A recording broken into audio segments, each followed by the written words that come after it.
This is the second part of Topic A, starting with Report Creation Tools on the bottom of page 164. As your database starts to accumulate useful information, you may want to produce reports that you can use for analysis and subsequent publishing to print or digital format. You can create a report based on data in tables or from queries. Access includes a number of tools that help you create reports. So if I go to my Create tab on my ribbon, in my Reports command group, here we have a few options. The Report command, this is to create a report that includes all of the fields in a table or query. The report will be displayed in your layout view. You use this when you would like to start with all fields from a certain table or query, then remove fields that you don't want to use. Your blank report command, add fields from tables and queries to create a report by displaying a blank report with necessary options. The report will be displayed in layout view. You can create the report by adding and positioning controls according to your requirements. You use this when you would like to begin with no fields and one by one add only those that you want. Report design. Create a new report or edit an existing one in design view. You can add fields from tables and queries, and the report will be displayed in your layout view. You use this when you are building a new report based on an existing one. And then lastly, you have your report wizard. Create a report by adding fields from tables and queries. You can also group and sort the data in a report and customize the layout of a report. You use this when you would like a wizard to guide you through steps to quickly create a new report with only the fields that you require. So we'll see in our next two activities of how to create our reports using some of these options. Now just to take a look at our report views, I'm going to open up my report list of orders, which you will be creating in the next few lessons, in the next few activity sections. So here I have report list of orders, and if I right click this tab, you can see we have 4 views here. So the first one is the report view that it opened up in, and you use this view when you want to view data from a table or query in the layout defined by the report. So this shows you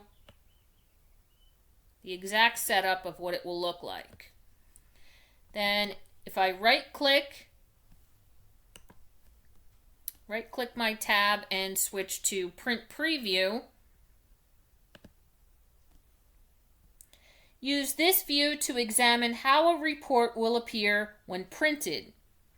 So you can see, we can actually see our margins and our paper edge in this view. So we can see exactly what it will look like on actual paper when printed out. And you have your record navigation bar at the bottom to move through the different pages in your report. Okay, our next view, let me scroll back up to the top here. Our next view is going to be design view.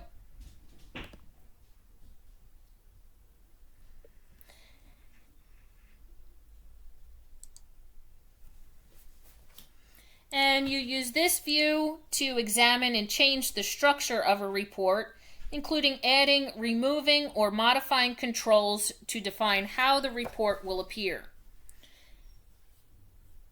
And then lastly, we have, sorry, I'm on a bit of a delay here with the movement, trying not to talk ahead of when it freezes up on me. Here we go. Lastly, we have our layout view.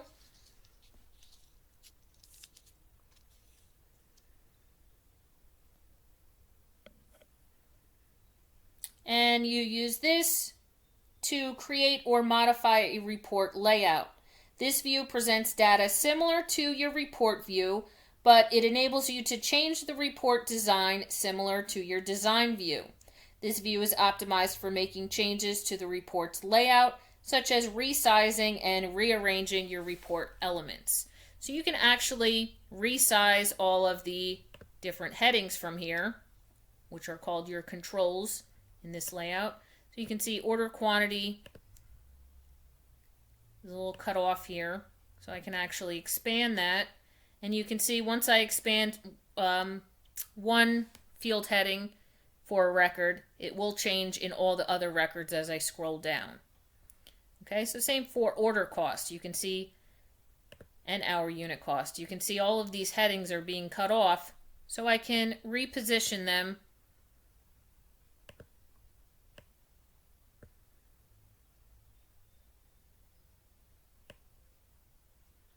so that everything is in view there.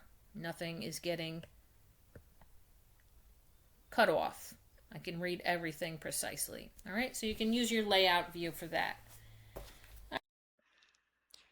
Your next video will be Activity 5.2 on page 166.